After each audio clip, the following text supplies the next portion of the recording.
कंस द्वारा उत्पीड़न का प्रारंभ। वसुदेव द्वारा सारी वस्तुएं कृष्ण को गोकुल लिए जाने से पहले की भांति वह समंजन कर लेने के पश्चात तथा सारे द्वार तथा किवाड़ बंद कर लेने पर पहरेदार जाग गए और उन्हें नवजात शिशु का क्रंदन सुनाई पड़ा। कंस शिशु जन्म का समाचार सुनने की प्रतीक्षा कर ही रहा था कि पहरेदारों ने तुरंत आकर जानकारी दी कि शिशु उत्पन्न हुआ है। उस समय वह तेजी से अपनी शैया से उठ बैठा और चिल्लाया, अब मेरे जीवन का क्रूर काल उत्पन्न हो गया है। कंस चिंतित हो गया कि उसकी मृत्यु निकट आ गई है, अतः उसे रोमांच हो आया। वह अविलंब उस स्थान की ओर चला जहाँ शिशु ने जन्म लिया था। अपने भाई को आते देखकर देवकी ने कंस से अत्यंत विनीत भाव से प्रार्थना की, मेरे भ्राता, इस लड़की को मत मारो। मैं वचन देती हूँ कि यह तुम्हारे पुत्र की वधू बनेगी, अतः इसका वध न करो। तुम्हारा वध किसी कन्या द्वारा तो होना नहीं, यही आकाशवाणी है। तुम्हारा वध तो एक बालक द्वारा होना है, अतः कृपा करके इसका वध न करो। मेरे भाई, तुमने मेरे कितने सारे सूर्य जैसे प्रतापी नवजात शिशुओं का वध किया है। ये तुम्हारा दोष नहीं है। तुम्हारे आसुरी मित्रों ने मेरे पुत्रों को मारने की सलाह दी है, किंतु अब मैं प्रार्थना करती हूँ कि इस कन्या को तो न मारो, इसे मेरी पुत्री बनकर जीने दो। किंतु कंस इतना क्रूर था कि उसने अपनी बहन देवकी की एक भी दर्द भरी प्रार्थना न सुनी। उसने अपनी बहन को डांटते हुए नवजात शिशु को बलपूर्वक छीन लिया और उसे निर्दयतापूर्वक पत्थर पर पटकना चाहा। यह एक क्रूर असुर का ऐसा सजीव उदाहरण है जो अपनी व्यक्तिगत तृप्ति के लिए सारे संबंधों की बलि दे सकता है। किंतु वह शिशु तुरंत ही उसके हाथों से फिसल गया और आकाश में जाकर विष्णु की अष्टभुजा अनुजा के रूप में प्रकट हुआ। वह सुंदर वस्त्रों, पुष्पमालाओं तथा आभूषणों से सुशोभित थी और अपनी 8 भुजाओं में धनुष, भाला, तीर, तलवार, शंख, चक्र, गदा तथा ढाल धारण किए हुए थी। कन्या को प्रकट होते देखकर, जो वास्तव में देवी दुर्गा थी, सिद्ध, चारण, गंधर्व, अप्सरा, किन्न तथा उर्गलोकों के सारे देवतागण उसे विविध वस्तुएं भेंट करने लगे और अपनी अपनी ओर से प्रार्थनाएं करने लगे। ऊपर से उस देवी ने कंस को संबोधित किया, अरे धूर्त, तू मुझे कैसे मार सकता है? तुझे मारने वाला बालक इस संसार में कहीं पहले ही प्रकट हो चुका है। तू अपनी बहन के प्रति इतना क्रूर मत बन। इस प्राकट्य के बाद देवी दुर्गा विश्व के विभिन्न भागों में भिन्न भिन्न नामों से विख्यात हो गई। इन शब्दों को सुनकर कंस अत्यधिक भयभीत हुआ। सहानुभूति के कारण उसने तुरंत वसुदेव तथा देवकी की हथकड़ियां तथा बेड़ियां कटवा दी और अत्यंत विनम्र होकर उनसे बोला, हे बहन तथा बहनोई, मैंने अपने भांजो आपके शिशु का वध करके असुर की तरह आचरण किया है। मैंने अपने घनिष्ठ संबंधों की रंचमात्र भी परवाह नहीं की। मैं नहीं जानता कि मेरे इन द्वेषपूर्ण कार्यों का क्या परिणाम होगा। संभवतः मुझे नरक का भोग करना पड़े जहां ब्रह्महत्या करने वाले भेजे जाते हैं, किंतु मैं विस्मित हूं कि आकाशवाणी सच नहीं उतरी। असत्य प्रचार केवल मानव समाज तक ही सीमित नहीं है। अब तो ऐसा प्रतीत होता है कि स्वर्ग के देवता भी असत्य भाषण करते हैं। स्वर्ग के निवासियों की वाणी पर विश्वास करके ही मैंने अपनी बहन के शिशुओं को मारकर इतना पाप किया है। प्रिय वसुदेव तथा देवकी, आप दोनों ही महान आत्माएं हैं। मुझे आप दोनों से कुछ नहीं कहना, किंतु फिर भी मेरी प्रार्थना है कि आप अपनी संतानों की मृत्यु के लिए शोक न करें। हम में से प्रत्येक व्यक्ति पराशक्ति के वश में है और वह पराशक्ति हमें एक साथ नहीं रहने देती। हमें कालक्रम में अपने मित्रों तथा परिजनों से विलग होना पड़ता है, किंतु हमें यह निश्चित रूप से जान लेना चाहिए कि विभिन्न भौतिक शरीरों के न रहने पर भी आत्मा अक्षत रूप में निरंतर बना रहता है। उदाहरणार्थ, मिट्टी के अनेक पात्र घट हैं, वे पहले बनाए जाते हैं और फिर तोड़ दिए जाते हैं, किंतु तो भी मिट्टी सदा मिट्टी ही रहती है। इसी प्रकार विभिन्न परिस्थितियों में आत्मा के शरीर बनाए और बिगाड़े जाते रहते हैं, किंतु आत्मा शाश्वत रह जाता है। अतः शोक करने की कोई बात नहीं है। प्रत्येक व्यक्ति को समझना चाहिए कि यह भौतिक शरीर आत्मा से भिन्न है और जब तक कोई इसे समझ नहीं लेता तब तक उसे देहांतर प्रक्रिया स्वीकार करनी होती है। मेरी बहन देवकी, आप इतनी भद्र तथा दयालु हैं, कृपया मुझे क्षमा कर दें। मैंने आपकी संतानों का जो वध किया है, आप उनकी मृत्यु से शोक संतप्त न हों। वास्तव में ये सब मैंने नहीं किया, क्योंकि ये सब पूर्व निर्धारित कार्यकलाप हैं। मनुष्य को पूर्व निर्धारित योजना के अनुसार कर्म करना होता है, भले ही वह अनिच्छा से क्यों न करे। लोगों की भ्रामक धारणा है कि शरीर की मृत्यु के साथ आत्मा भी नष्ट हो जाता है, अथवा वे सोचते हैं कि एक प्राणी दूसरे का वध कर सकता है। इन भ्रांत धारणाओं के कारण मनुष्य को संसार की परिस्थितियों को स्वीकार करना पड़ता है। दूसरे शब्दों में, जब तक आत्मा की नित्यता का दृढ़ विश्वास नहीं हो लेता, तब तक मनुष्य हंताक मारने वाला तथा हनुमान मारा जाने वाला का कष्ट भोगता रहता है। हे मेरी बहन देवकी तथा बहनोई वसुदेव, मैंने आप लोगों के प्रति जो अत्याचार किए हैं उन्हें क्षमा कर दें। मैं क्षुद्र हृदय हूँ और आप इतने विशाल हृदय हैं, अतः मेरे ऊपर दया दिखाएं और मुझे क्षमा करें। जब कंस इस प्रकार अपनी बहन तथा बहनोई से बातें कर रहा था, तो उसकी आंखों से आंसुओं की धारा बहने लगी और वह उनके चरणों पर गिर पड़ा।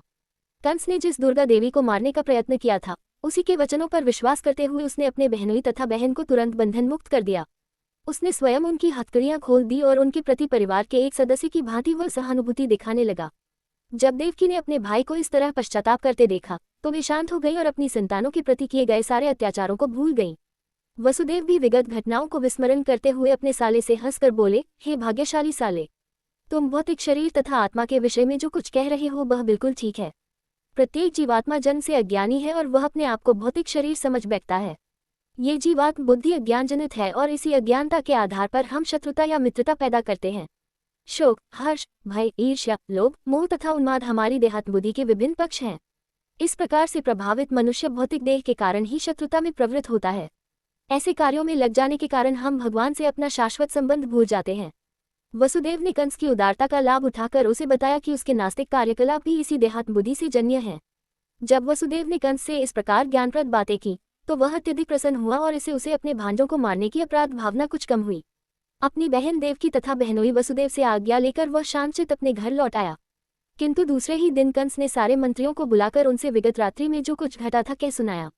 कंस के सारे मंत्री असुर थे और थे देवताओं के परम शत्रु, अतः वे अपने स्वामी से रात्रि की घटनाओं को सुनकर उदास से हो गए। अधिक अनुभवी या विद्वान न होने पर भी वे कंस को इस तरह सलाह देने लगे, श्रीमन, हमें चाहिए कि सारे नगरों, कस्बों, गांवों तथा गोचरों में विगत 10 दिनों में जितने बालक उत्पन्न हुए हों उन सबको मार दिए जाने का प्रबंध करें। हमें चाहिए कि इस योजना को बिना किसी भेदभाव के कार्यान्वित करें। हमारा विचार है कि यदि हम ये कुकृत्य अत्याचार करेंगे तो फिर देवताओं को हमारे विरुद्ध कुछ भी करने का साहस नहीं हो सकेगा। वे हमसे युद्ध करने से सदैव डरते हैं और यदि वे हमारे कार्यों को रोकना भी चाहेंगे तो भी उनमें ऐसा करने का साहस नहीं जुट पाएगा। आपके धनुष की अपार शक्ति से वे भयभीत रहते हैं।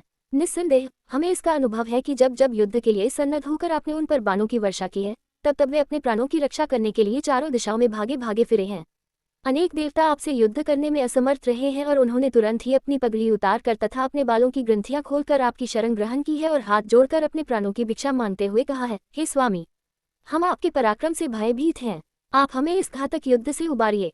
हमने कई बार यह भी देखा है कि जब कभी शत्रु अत्यंत भयभीत हो जाते, उनके धनुष, बाण तथा रथ विनष्ट हो चुके होते और वे अपने सैनिक कौशल को भूलकर लड़ने में असमर्थ हो जाते, तो आप ऐसे शरणागत शत्रुओं का वध नहीं करते थे।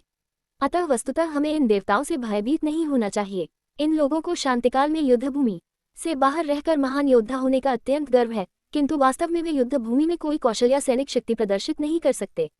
यद्यपि इंद्र समेत भगवान विष्णु, शिवजी तथा ब्रह्मा जी इनकी सहायता के लिए सदैव उद्यत रहते हैं, किंतु हमें उनसे डरने का कोई कारण नहीं है। जहाँ तक भगवान विष्णु का प्रश्न है, वे तो पहले ही जन जन के हृदयों में अंतर्हित हो चुके हैं और वे बाहर नहीं आ सकते। और शिवजी ने तो अपने सारे कार्यकलापों का परित्याग कर रखा है, वे पहले ही वनवासी हो चुके हैं। और ब्रह्मा है कि उन्हें नाना प्रकार की तपस्याओं तथा ध्यान से फुर्सत नहीं मिलती। इंद्र तो आपकी शक्ति के समक्ष तिनके जैसा है, अतः हमें इन देवताओं से डरने की कोई बात नहीं, किंतु हमें असावधान भी नहीं रहना, क्योंकि देवता हमारे कट्टर शत्रु हैं। हमें अपनी रक्षा करने के लिए सावधान रहना चाहिए, उनको समूल नष्ट करने के लिए हमें आपकी सेवा करनी चाहिए और आपकी आज्ञा के पालन के लिए सदैव सन्नद्ध रहना चाहिए। असुरों ने आगे कहा, यदि शरीर में कोई रोग हो और उसकी परवाह न की जाए तो वह असाध्य बन जाता है। इसी प्रकार यदि इंद्रियों को छूट दे दी जाए तो उनको वश में कर पाना दुष्कर हो जाता है। अतः हमें इन देवताओं से सदैव सावधान रहना चाहिए, अन्यथा ये दबाए नहीं दबेंगे। देवताओं की आधारभूत शक्ति तो भगवान विष्णु है, क्योंकि सारे धर्मों का चरम लक्ष्य उन्हें ही प्रसन्न करना है। वैदिक आदेश, ब्राह्मण, गाय, तप, त्याग, दान, पुण्य, ये सारे कृत्य भगवान विष्णु को प्रसन्न करने के लिए हैं। अतः हमें चाहिए कि हम तुरंत ही उन सारे ब्राह्मणों का जो वैदिक ज्ञान की निधि है तथा उन ऋषियों का वध करना प्रारंभ कर दें जो अनुष्ठाव कार्यों को संपन्न करने में लगे हुए हैं। हमें सारी गायों का वध कर देना चाहिए जो माखन की स्रोत है, ताकि यज्ञ के लिए घी न मिल सके। कृपया हमें इन समस्त प्राणियों का वध करने की अनुमति प्रदान करें। वास्तव में ब्राह्मण, गाय, वैदिक ज्ञान, तपस्या, सत्य, इंद्रिय तथा मन का संयम, स्वामी भक्ति, दान, सहिष्णुता तथा यज्ञ, यही भगवान विष्णु के दिव्य शरीर के अंगस्वरूप है। भगवान विष्णु सबों के हृदय में विद्यमान है और वे शिव तथा ब्रह्मा सहित समस्त देवताओं के नायक हैं। मंत्रियों ने कहा, हमारे विचार से भगवान विष्णु को मारने के लिए समस्त ऋषियों तथा ब्राह्मणों को दंड दिया जाए। इस प्रकार असुर मंत्रियों द्वारा मंत्रणा किए जाने पर महाधूर्त कंस ने, जो सर्वभक्षी अनंतकाल की हथकड़ी बेड़ियों में जकड़ा था, ब्राह्मणों तथा वैष्णवों को दंडित करने का निश्चय किया। उसने असुरों को आदेश दिया कि वे सभी साधु पुरुषों को सताएं और तब वह अपने घर चला गया। कंस के अनुयायी रजो तथा तमोगुण के प्रभाव में आ गए और उनका एकमात्र कार्य बन गया साधु पुरुषों से शत्रुता करना। ऐसे कार्यों से मात्र जीवन अवधि घटती है। असुरों ने इस क्रिया को मानो त्वरित करके अपनी मृत्यु को बुलावा दे दिया। साधु पुरुषों को दंडित करने का परिणाम केवल असामयिक मृत्यु ही नहीं होता, ये कार्य इतना घातक होता है कि कर्ता क्रमशः अपना सौंदर्य, अपना यश तथा धर्म को देता है और उसके उच्च लोकों में जाने की प्रगति रुक जाती है। विविध प्रकार के मनोरथों के वशीभूत होकर ये असुर सभी प्रकार के शुभ कार्यों को क्षीण बना देते हैं। भक्तों तथा ब्राह्मणों के चरण कमलों के प्रति किया गया अपराध श्री भगवान के चरण कमलों के प्रति किए गए अपराध से भी बड़ा होता है। वह सभ्यता जो ऐसे पाप कर्म करती है सामान्यतः भगवान में रिद्धा खो देती है और ऐसी ईश्वर विहीन सभ्यता मानव समाज में विपत्तियों का घर बन जाती है। इस प्रकार लीला पुरुषोत्तम भगवान श्री कृष्ण के अंतर्गत कंस द्वारा उत्पीड़न नामक चतुर्थ अध्याय का भक्ति वेदांत तात्पर्य पूर्ण हुआ।